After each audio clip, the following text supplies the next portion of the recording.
Hello, this is Dr. Eric Potter from Sanctuary Functional Medicine, where we are doing another Facebook Live. Hopefully everyone can hear me. I know that people will be coming online here in a moment. I want to give everybody a chance. So we will let everybody join in, and then we will get started answering some questions, and also just answering questions already here, talking a little bit about some of the things that are coming about at Sanctuary in this 2020. Hopefully good things in 2020 besides all the craziness that we've been facing. But also, if you have any other questions, those who are interested in coming to get help at Sanctuary, a chance to get to know me a little bit before you sign up, before you show up for that first visit. So in that, I think we are, yep, everything looks like it's going. Hopefully everyone can hear me as well. Yep, so we're good. So again, I'm Dr. Eric Potter, Functional MD. I work at Sanctuary Functional Medicine here in Franklin, Tennessee. We are a functional medicine clinic that looks for the root causes of those patients who come to us, their health, what has caused their chronic illness to be suffering for so many years, and what they need to restore proper functioning, proper balance, and get back to a healthier, more abundant life, or get to a healthier, more abundant life for the first time in their life, which is sometimes the case for patients who have spent decades, since even their childhood, having health issues. So with that, we apply the functional medicine approach. Functional medicine just simply means that we are looking at understanding how everyone's body metabolism, hormones, immune system, different systems work as individual systems and as an internet-connected web of systems to produce our lives in our bodies and to produce health. Now, in that, we are wanting to apply those principles and then look for where things are not functioning correctly, the dysfunctions, the root causes, what is underneath, what is the toxin, the deficiency, what is the infection, what is possibly a genetic issue that is causing your health to go offline, to go off tracks and end up in the ditch. With that, what we are doing is taking what we understand about what should be, looking at what we find in you that isn't the way it should be, and trying to find that path back, getting your gut to work back the way it should, digesting, protecting, absorbing, stimulating your immune system in a good way, trying to get your immune system to function correctly. That may mean turning it off against your cells in the autoimmune issues, turning it up in those who have some immune deficiencies, or making it work better in terms of patients who have, say, chronic infections like Lyme disease, Bartonella, Epstein-Barr, yeast infections. So we're looking for the ways to make it function better, whether it's, like I said, the GI, immune system, neurologic system. So whether you have some neuropathic pain, neuropathic tingling, numbness, dysfunction where your brain is not working, brain fog, memory issues, mood imbalances, anxiety, depression, OCD. In children, which we also take care of, those who are having ADHD symptoms, autism symptoms, behavioral issues, trying to find what is causing their brain to not work, removing the problems, the obstacles, filling in the deficiencies, whether it's vitamin or nutrients, or using things to modulate to make those work better, working around, like I said, sometimes even genetic issues. So besides the neurologic system, sometimes people come to us with allergic issues in their immune system, where we are trying to turn down allergic responses, mast cell issues, food sensitivities, idiopathic rashes, meaning they don't know the reason for it, but sometimes we can find that the toxins, mold toxicity, infections can be triggering those, especially in kids. So we're looking across the spectrum, taking care of a lot of different things, really pretty much anything short of cancer. We do believe that natural therapy is good for cancer, even whether it's an adjunct supporting regular, natural, conventional cancer chemotherapies, but sometimes even in place of. But we want you to go for cancer issues to a place where they do that day in and day out and don't take chances. What we do is we are going to support everything else. We are going to do as much as we can under one roof. We don't do procedures, so if you did happen to need some type of a scope for your stomach, your esophagus, colonoscopy, if you need some kind of biopsy, we are going to send you out in other places, but to get that and then to come back and walk with you through those. And then even when you do see other specialists, we are going to help you make decisions, because sometimes we are dependent on conventional specialists who may not see things completely from a natural standpoint, and are going to help you make decisions and walk through that. So in Sanctuary, we have a vision of providing that whole person care, treating the whole person, body, mind, and spirit, helping your body function so your emotions and your brain can function, so then you can have the relationships that you want, interacting with others. You have the energy, you have the ability to do that. You're not having to depend on others, although we do encourage patients to build a network, support network for themselves as they're working with others. So with that, we are going to guide you and help you restore a healthier, more abundant life. Now, there are some exciting things that I want to share with you that are coming about at Sanctuary.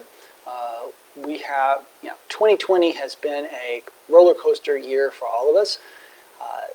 I consider 2020 to be the new four-letter word that after this year is over with, I don't think anybody will really want to go back and remember 2020 except how they survived it.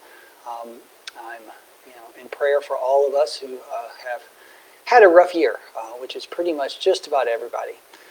With that, though, we're going to make some lemonade out of some of the lemons. And we're also going to take advantage of some new people joining us. We're going to find a way to help make it easier for you to get care through Sanctuary.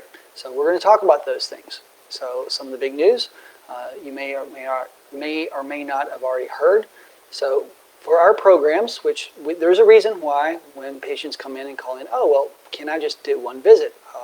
Why do I have to buy 9 months of care? Well, what we're doing, we're helping patients that have been sick for months and sometimes years and even decades. And we know that one visit is not going to be enough. Even if it's an hour-and-a-half visit, we're only going to get you this far. We know that it's going to take at least a few months to start seeing those changes. Now, some completely are finished in those, and others still have a little work to do, but that is a good start where we know, and you know, whether or not our work is helping you, our effort is helping you.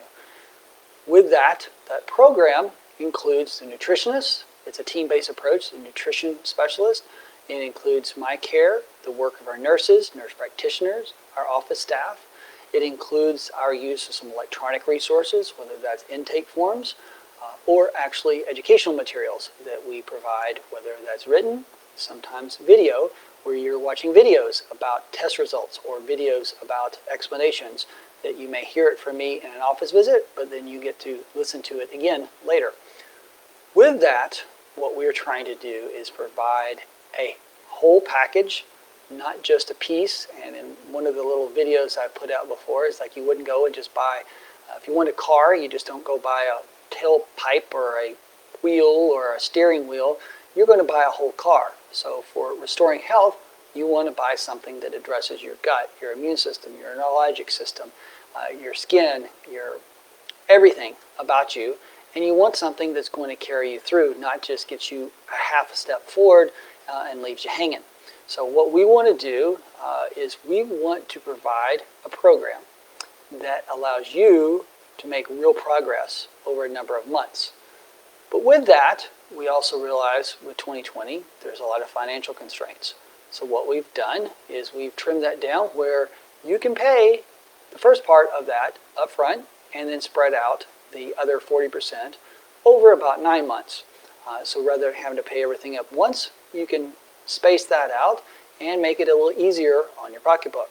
So we've tried to meet you there. And then even when you need continuing programs, our bridge program for those who need longer care, we are allowing that to be spread out. So we're finding ways to make it more financially able for you to be a part of our practice.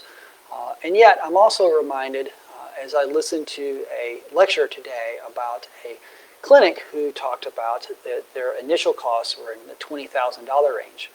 And then I know of another clinic that's far south, I'm not going to name any names, they have a 12-week program, so a 3-month program. I admit it includes labs and some IV therapies, but it's $40,000. So when I look at our cost of getting patients in, trying to use just the tests they need, not a one-size-fits-all, everybody gets the same test, but customizing that and helping to use insurance where we can for those that have insurance, I realized our prices are pretty good. We are working hard, and we have designed a program that enables you to be the most cost-effective in your therapy, but we also, again, are learning ways that we can make that spreading out those payments for you. Now, beyond that, the other exciting thing is we are adding new staff. We are growing, and when we find those who are interested in functional medicine and want to be a part of our vision, we want to bring them in. So we have one new nurse practitioner who is already in training with us, Jeremy. You'll get to meet him probably at the next Facebook Live, or one of the next two, or maybe an impromptu Facebook Live. And also we are hiring Erin, who is also, she will be joining us as she's been doing some functional medicine training, and she'll get started here in the next couple of months. So we're going to have a growing team who are going to be an integral part of helping you restore a healthier, more abundant life. And again, I look forward to introducing them to you more in a personal setting like this, where we're able to talk and get to know them a little bit. So we've talked about easier ways, why we do programs, but easier ways to pay for that program. Compared it to some other programs that actually are even more expensive. But we are giving the best cost-effective care that we possibly can, and we have a growing team. Now, with that growing team, we are also adapting some of the ways, so I will be involved more in each patient visit instead of the alternating. You are going to be seeing me with almost all your visits instead of handing off as much, even from the first visits. Some were wanting to meet me in that very first visit, but if you saw our physician assistant or nurse practitioner, you might not meet me to the second one, even though you may have seen me in this setting 2, 3, 4, 5, 10, 15 times. Yes, I realize I like that old-fashioned, yes, it's nice to have Facebook Live, Zoom, be able to talk to people, but sitting across, seeing somebody face-to-face, we all miss that. We miss that from the old normal. So with that, in that first visit, I will be a part of the end of that visit. So about 30 to 40 minutes of your visit will always include me. So we'll sit down. I'll go over your story with a nurse practitioner, Jeremy or Erin, and then I'll sit down and say, this is what our plan is. This is what we believe are the tests that are going to help us know what your root cause is for your illness. And these are some therapies to get started with. And then they will go ahead and help implement those things. So you're going to get more hands-on care from me, even though I'm in the background overlooking everything and overseeing to make sure everything's handled well, that your plan is being implemented, responding to the different needs. But I'm going to be there a little more face-to-face at the beginning and then all along that. So with that, those are some of the changes, and then we're going to have some other staff as we are adding and replacing due to different reasons. Some are moving on and others are going to be joining us. So we're going to have another RN that I'll introduce you to in December when she does join us after she moves up here to Tennessee, and we're looking forward to that as well. So 2020, yes, a 4-letter word, but we're going to make it into something when we hit 2021. We're going to be hitting the ground running. We're going to have a bigger team, a stronger team, and we are streamlining and improving the ways we can provide that functional medicine care to help you live a healthier, more abundant life. So with that, I have a question that I'm going to answer.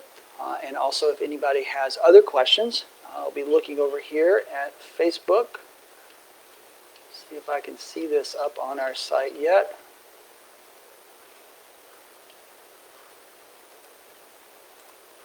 And now once I know that I can see this, then we will work on the the first question.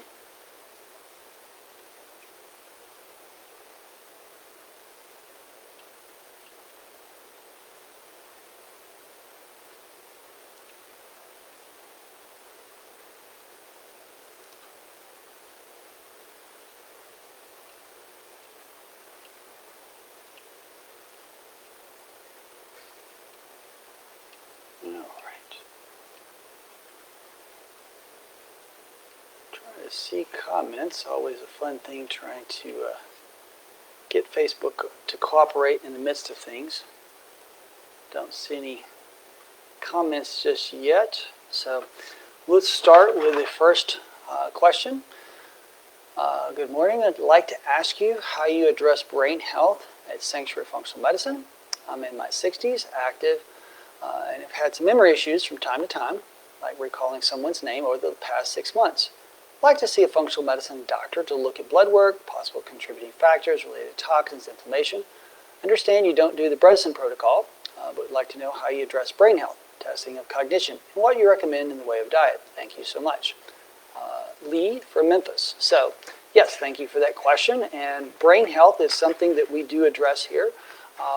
We have looked at the Bredesen Protocol, and it's interesting. We do probably 80 or 90% overlap. Their system and order of things might be a little different, but the general approach of what we're looking at is almost the same otherwise. So the biggest 10 to 20% difference is just kind of the order of things. So the Bredesen Protocol is a protocol by Dr. Bredesen, who he's written a book, does a lot of speaking, very knowledgeable, and I've learned a lot from him. And a lot of the reason why we do things similar is because I've learned from him, lectures and papers he's written. With that, what we're doing is, in addressing brain health, is still going to be the basic functional medicine approach, which is looking for what is hindering. Number one, what is the dysfunction? If we're looking at brain health, for example, in this case, is it an energy issue that is preventing the nerve cells from having enough energy to function? Is it a chemical issue, meaning there is a toxin in the way? A toxin that is interfering with that a particular neurotransmitter from being produced adequately or sometimes being produced excessively.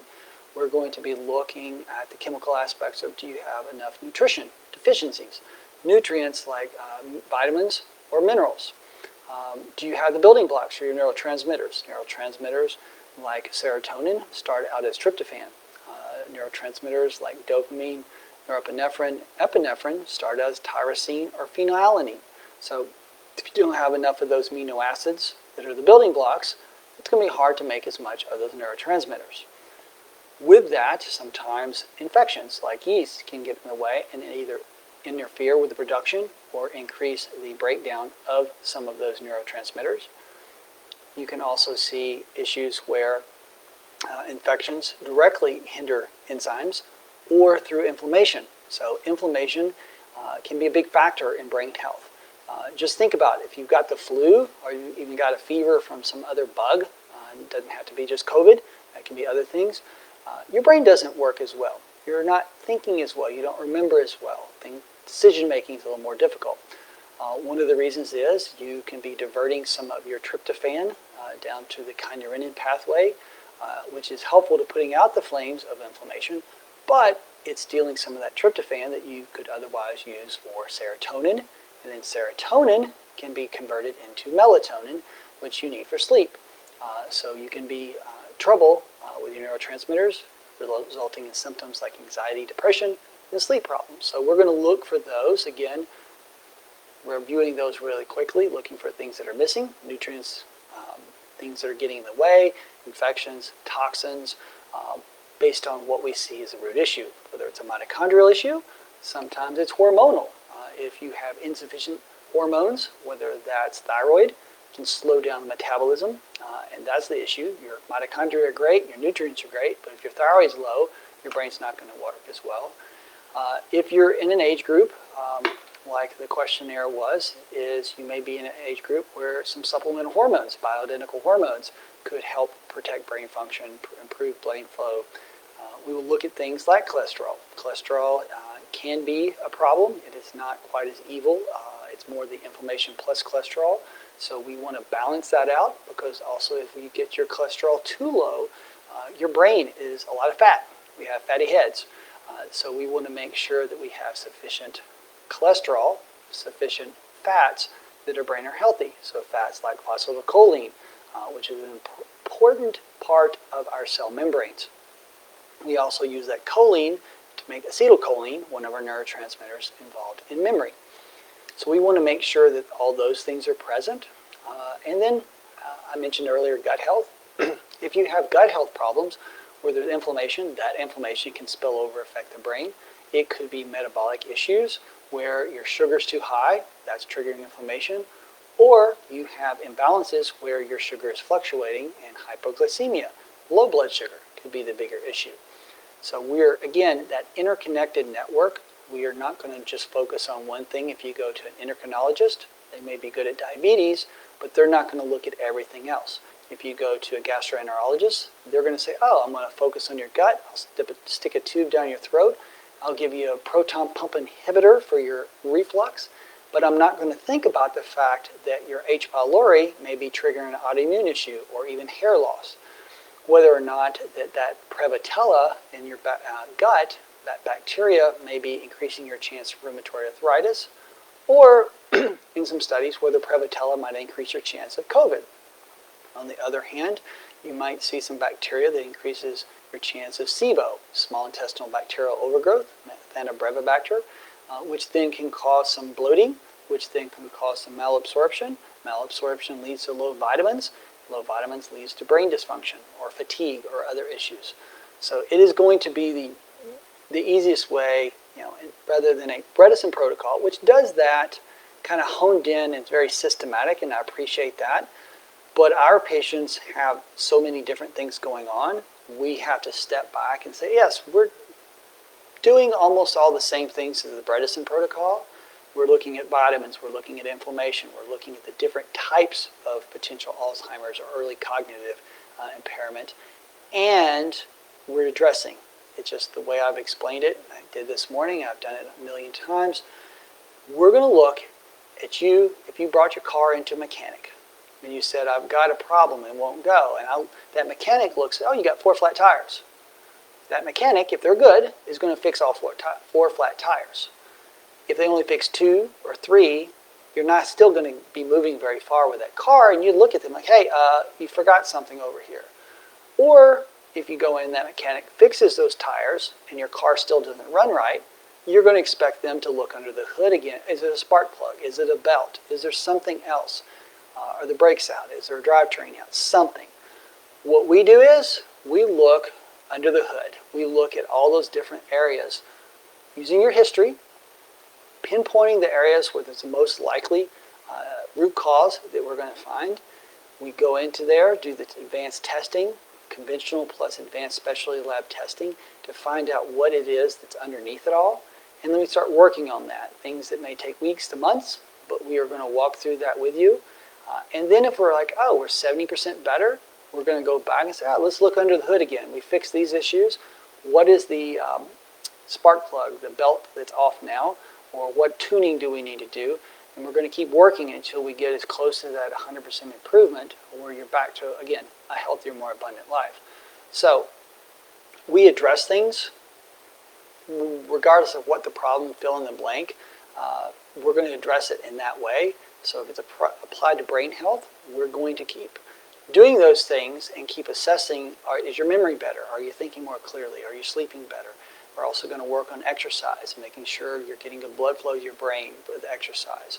Looking at relationships, sometimes we'll recommend some counseling, just in terms of helping people deal with past stressors, PTSD, adverse childhood experiences, those ACEs, which make your hypothalamic pituitary axis off. So your hypothalamic pituitary adrenal axis, which has to do with your cortisol. Your cortisol is always running high. It affects your memory.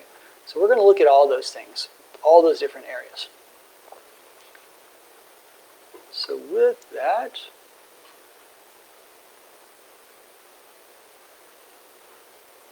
I know there's going to be others out there that have questions.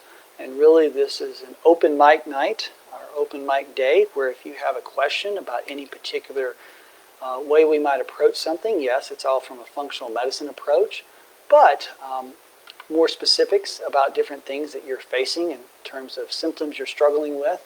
I'd love to kind of give you some feedback and give you a start. Also, it might be something that you're wanting some ideas to help your local doctor, different issues, or asking if how, do we address different things? So I'm open to that. I'm going to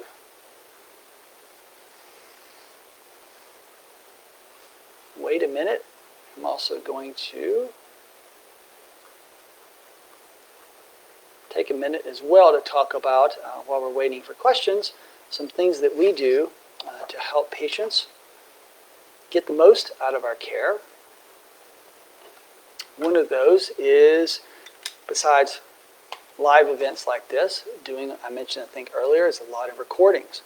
So when you come in to sit down to a doctor's visit, yes, we have 45-minute, 90-minute visits where we're taking the time to answer a lot of questions, helping you walk through and understand your health.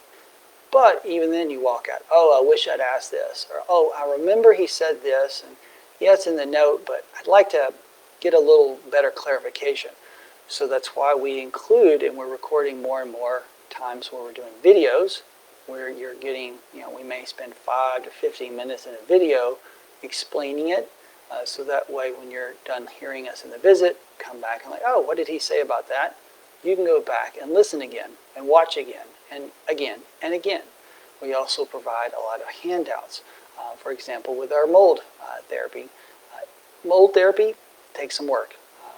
It takes a little while. Just diagnosed someone with it earlier this morning, walked that patient through the starting points, and encouraged her. She's like, I don't completely I understand it more than I did. Definitely makes more sense than when she just looked at the labs herself.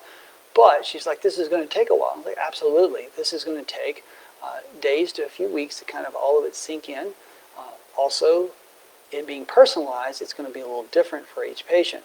So we don't just give you a one-size-fits-all. We have starting points. Yes, you're probably, if you have mold toxicity, 80% of your program is going to be very similar, but you're going to need this and this, whereas this person needs this and this. And we're going to make sure that we customize that to what you need. And then even when you're starting, I tell everybody I start them on the 20-mile-per-hour detox, fast enough to make progress, but not so fast that their body's going to have a wreck because they're overly too fast detox and feeling so bad. So we're going to get them started, and then sometimes still we have to slow down. And some people are pretty quickly ready to speed up and go 40 miles an hour on getting those toxins out and recovering from mold. So we are going to walk through them with that, but we're going to give them guidance, both in videos and handouts, things to read, and be here for questions as they come back. And, oh, I was reading your note, and what about this? We will help them think through those. Now, with that, we are also have an immune prepper course where we are doing more education for those that aren't even our patients. If they just want to learn how to make their immune system, learn how their immune system functions, which is a key part of knowing and discerning that we emphasize, but how to then discern where they are and apply some principles so that they can make their immune system safer, stronger, and make them safer in a world where we live in 2020, and who knows what's going to get let loose next.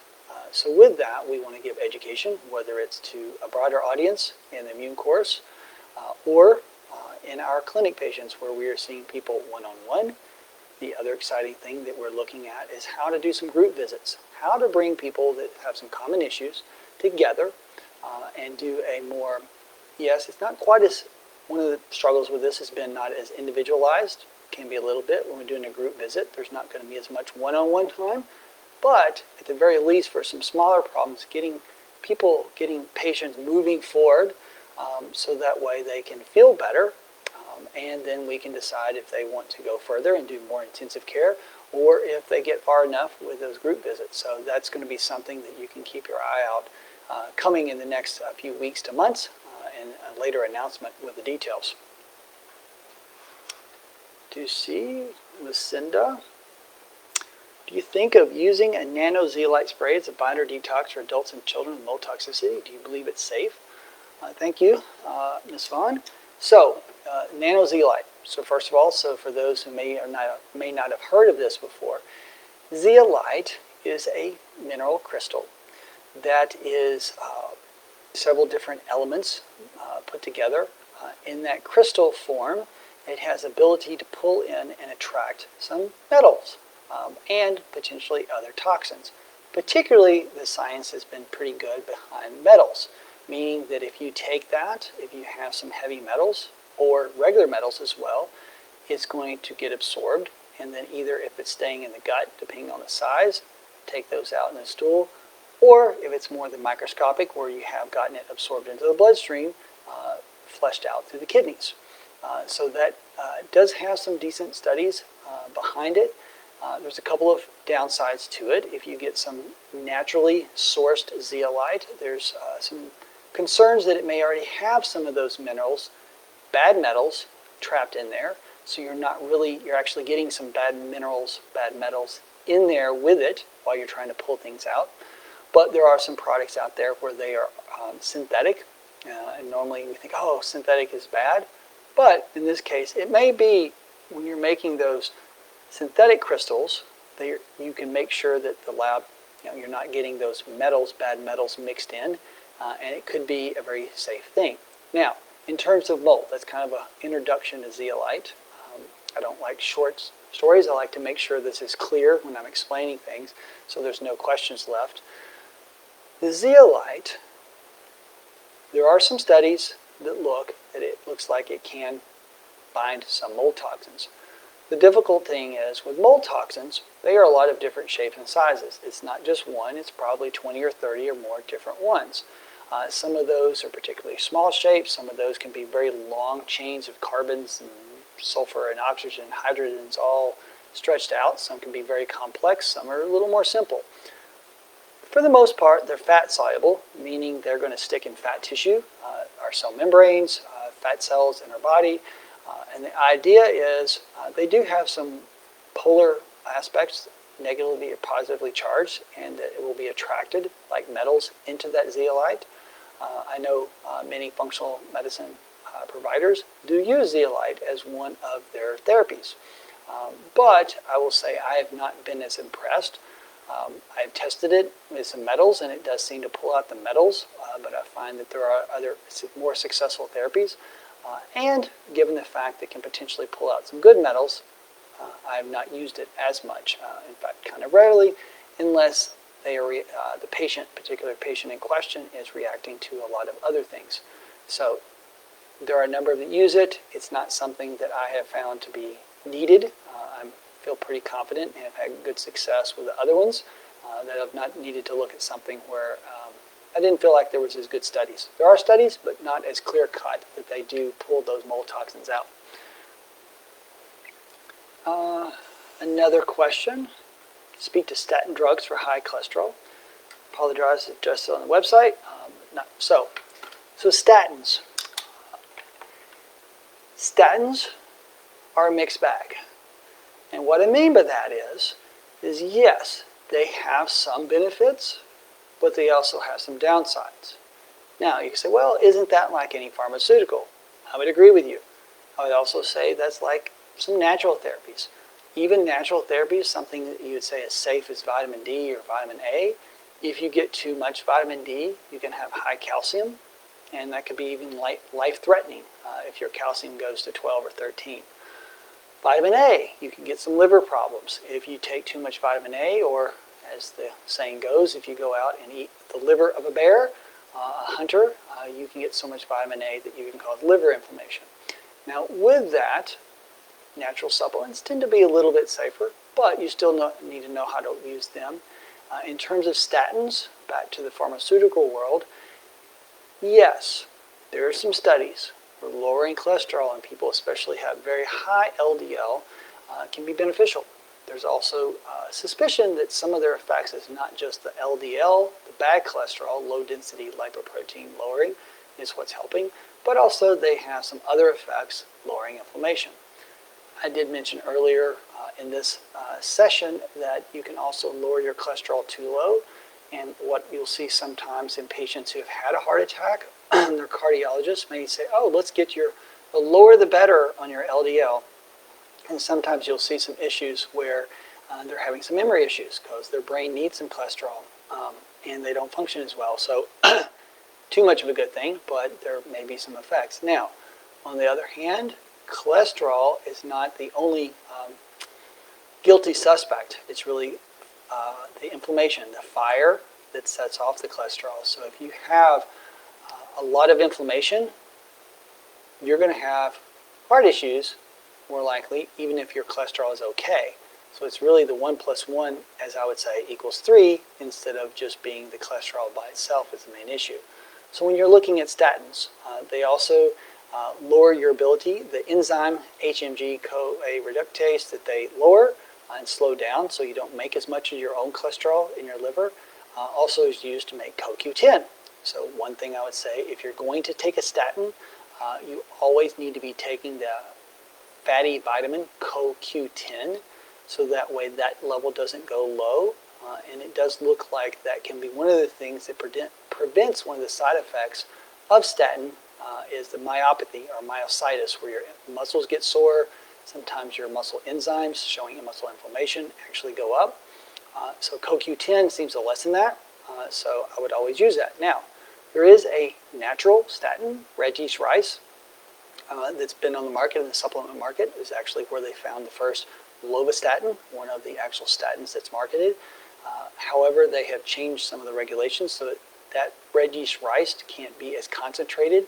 Its amount of lovastatin, natural statin in that natural therapy can't be as high as it used to be. So those are not quite as effective unless you want to take a lot more capsules than you used to. Even those patients, if I would put them on red yeast rice, I would usually give them, well, pretty much 100% of the time, a therapy where they're taking the red yeast rice and the CoQ10 in one capsule, so they knew they were always getting that. So those are some of the issues. So statins have some potential benefits. And there's some other things that are studying, whether it's modulating some inflammation processes and whether it can be used in some other chronic inflammatory diseases. Again, though, too much lowering, you may want to weigh the cost and benefits. If you're not having heart disease right now, maybe a statin is not the right thing. You might want to look at some of the natural alternatives like berberine or citrus bergamot, like the red yeast rice. Plant sterols can have some benefits. However, if you had a heart attack, maybe a statin, although a lower dose, plus these other natural therapies would help more than just trying to go the full, all-out statin dosing that is causing you muscle weakness or tiredness or can't exercise, which then defeats the purpose of having a healthy heart, is the fact that you can't really do the things you want to do. So hopefully that helps. There's a lot of information in developing science to help us understand the better use of both conventional and natural therapies. See? Anybody else out there have any burning questions just in general about their health, about functional medicine, about sanctuary?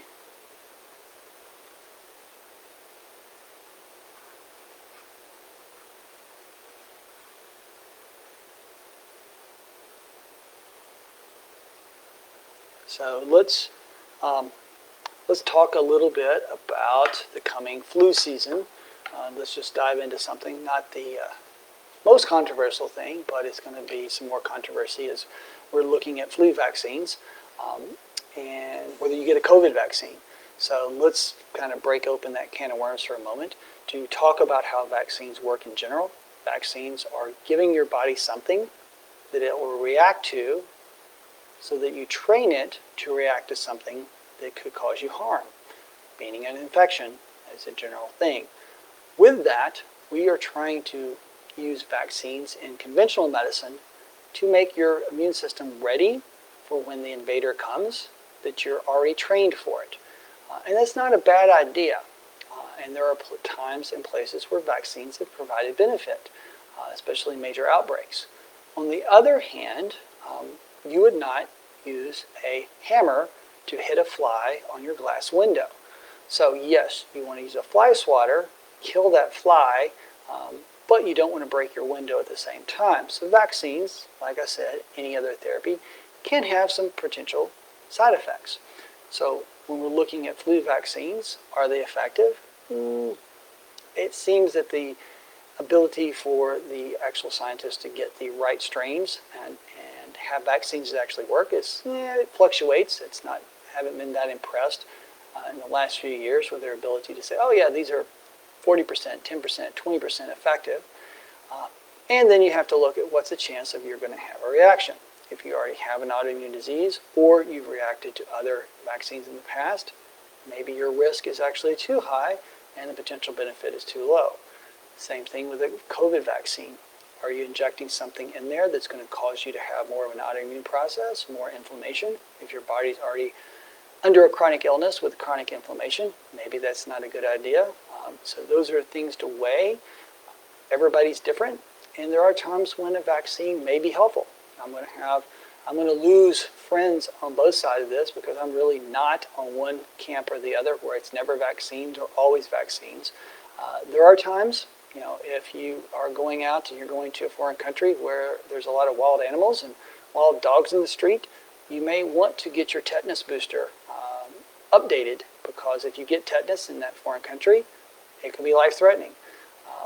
If there are outbreaks of different things, there are times for that, but also there are times when we just say, oh, is the risk high enough of that disease that counteracts the risk of that vaccine? And there's a few vaccines out there. If you're my patient, we've talked about these before, where I would say I'd never give those vaccines because the risk is just too high for the benefit they might provide. But this is one of those things where if you're my patient, talk to me about it. If you are someone else's patient, talk to them and ask, press your doctor to give you the risk benefit, to really look at what is that vaccine doing to your body. Because we've treated a number of patients, both kids and a few adults, where I believe they've had some vaccine reactions, and we want to heal their body and also prevent them from getting further reactions if they get a future vaccine. So that is one of the things we also deal with. And then going through just some of the other things I've talked about before that we deal with. Let's see, before I do that, see if there's any other questions. Not right now. Oh, from Ron, what's the difference between flu block and regular flu vaccine? So there are different vaccines. You can get injectable, or you can get a intranasal vaccine.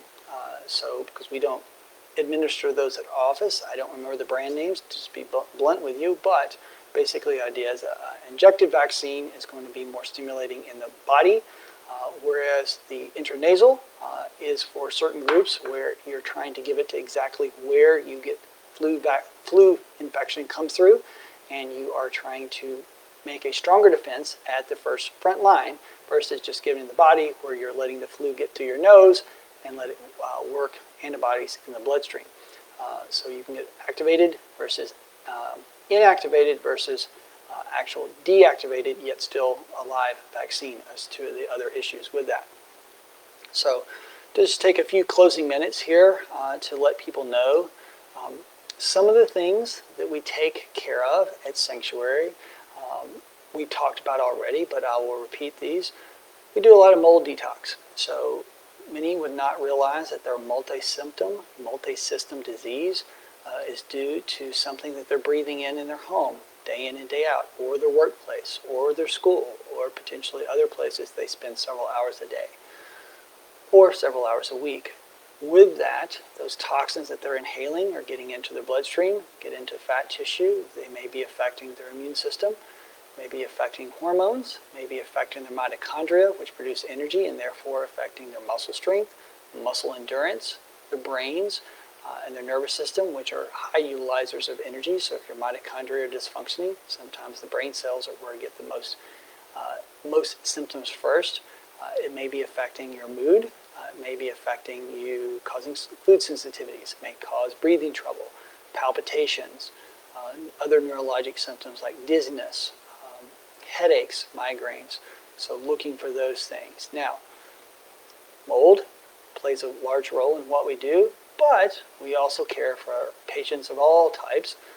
As I said before, pretty much just about anything besides cancer, but we care for a lot of Lyme disease patients, people who, we do live in Tennessee. There's a lot of ticks around, little devils, but they can carry Lyme or other co-infections, so we will do histories looking for that possibility and testing to screen and confirm if that may be a root cause issue for you. We look at a lot of viral infections, especially Epstein-Barr, but also things like HHV6, human herpes virus 6, and CMV, cytomegalovirus. If those are chronically activated, you could be having some ongoing symptoms and helping use natural therapies to suppress and put those things back into full latency where they're not causing inflammation or symptoms for you. We look at things in the gut. Everybody, we at least think about the gut for a little bit. If your GI tract is not functioning, if you have dysbiosis, meaning imbalanced bacteria, if you have leaky gut, meaning the cells are not connected well, your body is not going to function. There's going to be more inflammation, more toxins get in easily through the gut. If your immune system in your gut is not healthy, it will over or underreact and lead to potential liver problems and systemic inflammation problems, even autoimmune diseases. So we will walk through those things. We will look at hormonal issues, working with patients with Hashimoto's where you have an autoimmune attack on your thyroid. We look at hormone imbalances. Say, for example, if you have Hashimoto's and you need thyroid hormone, we will look at using natural options instead of just the synthetics. If you have metabolic hypothyroid, where you're making some thyroid hormone, but it's getting deactivated, we'll look at the things that are preventing you from getting the full benefit of your thyroid functioning that should be otherwise okay. By removing toxins, replacing deficiencies, dealing with inflammation in those cases. We'll look at adrenal issues, so-called adrenal fatigue, but it's not really that they're tired, it's just you have adrenal dysfunction, imbalances, working patients to either remove what's causing the imbalance, or in the meantime, in the short run, trying to help improve those balances. So those are some of the issues, and we could go on from there. Just going to check. So I will share a few more things that we do address at the clinic. We take care of a lot of children at our clinic, dealing with a variety of issues. Autism, looking for some root causes, whether there's metal toxicities, whether mold toxicity is making it worse.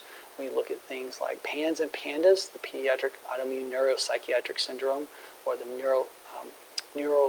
neuropsychiatric disorder associated with strep, where an infection like strep or others can be causing inflammation and causing kids to have sudden onset of mood disorders.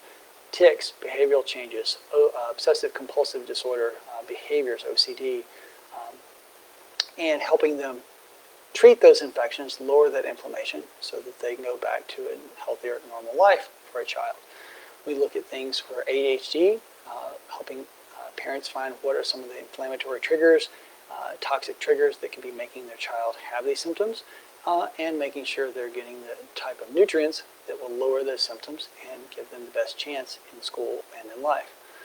Looking at a lot of food sensitivities, helping children find better diets to keep them from having different food issues, whether it's rashes, whether it's eczema, whether it's asthma, or other things, irritable bowel type symptoms. So we're working with kids in a lot of different ways to help parents care for their children even better. So with that, I'm going to bring things to a close. Oh, one more question. We'll wrap it up with this one. What can help sleep problems such as waking in the middle of the night, not being able to go back to sleep night after night? Could this be an adrenal issue? So sleep can be affected. Once again, that interconnected web. You do something over here in your metabolism and your body systems, and it affects something way over here that you wouldn't necessarily tie the two together. So some of the things that can affect sleep could be sugar fluctuations based on what you're eating. If you're on a high-carb diet, your sugar may drop in the middle of the night and you'd be hungry because it's adrenaline surge and have trouble going back to sleep. It could be that you're having adrenal dysfunction where your cortisol is going up. So normally your cortisol goes up in the morning to kind of wake you up and then drops down. But if it stays high or takes a second bump up too early, you may wake up in the middle of the night with your body feeling like, oh, I should be awake when it's only 2 in the morning. So that can be another issue. You may not have adequate serotonin or nutrients to convert your serotonin into melatonin. You may, as we age, our levels of melatonin lower, and sometimes patients find just supplementing with that. If you have inflammation, again, inflammation is a little devil that gets into a lot of places, but it can interfere with the production of neurotransmitters, such as melatonin. It can interfere with your brain calming, so it stays kind of fired up. That can be another issue. Histamine. So sometimes we know antihistamines like Benadryl will help you sleep. One of the reasons is why you use histamine in your brain for alertness. So when you're turning that down, your alertness goes down. But if you have someone who has histamine issues, histamine sensitivity, say from leaky gut or from allergies or from mold toxicities, their levels of histamine are so high in their brain that their brains never kind of turn the computer software down to dim for you to go to sleep. Hormones. So if you're having hot flashes at night because of estrogen dipping, women's estrogen is a little higher in the morning and goes down. So a lot of women, why they have night sweats is the fact that your estrogen, you're having those symptoms the lower as it's going downhill. So sometimes if we're dosing bioidentical hormones, we'll have them take it at night, or we'll divide their morning and evening dose so that they don't have those dips at night. So sleep can also just be interfered by PTSD, emotional, relational issues where you're struggling with anxiety and you have trouble turning things down. Sometimes we'll look at genetics where people don't process their neurotransmitters and their adrenaline stay higher longer. So those are all things that we are looking at for sleep. Mold toxicity. Mold can get in the way of just about anything. So we will sometimes have to detox them and do therapies, whether it's 5-HTP, melatonin, GABA, valerian, passion flower, a lot of those things to try to calm things down until we can get the toxins out, which is really the root cause in the first place. So those are some of the things we look at, walk through those to see which one applies to a given patient. All right. I enjoyed talking with everybody. I always enjoy the Facebook Lives. I look forward as we get these back underway again and doing more topical issues again to find out. If you leave questions at Ask Dr. Potter on this page, what kind of topics would you like to hear about? What kind of things could I teach you about to help you, equip you, to empower you to move towards a healthier, more abundant life? Whatever questions, that's what our AskDrPotter.com is for. If you'd like to know more about our programs, our staff can answer the phone at the 615-815-5941. If you'd like to know more about our Immune Prepper course, it is at sfmempower.com, or just look for Immune Prepper. There's a webinar that kind of introduces that, teaches a little bit, and then gives you a chance to sign up for a newsletter to learn more about what we're doing. So there's a long list, and you're only supposed to say one thing at the end for someone to do when we're doing these kind of things, but we're just doing so much. We want to offer our patients and the public and everyone that will listen as much as we possibly can. So that's why we have a lot of things going on. Sometimes we have so many things going on, it's hard to know which one's the next thing we need to deal with. But again, our goal is to help as many people live a healthier, more abundant life as possible while we use the talents and the skills and the wisdom and the experience that God's given us to be honoring to Him and to be a blessing to those who come to our doors or who listen to us in settings like this or other educational settings. So we look forward to providing you another step toward the healthy, more abundant life, and I look forward to seeing you next month with topic to be determined, but you can leave your vote and maybe you can sway me to choosing the topic of your choice for next month. I look forward to seeing you then.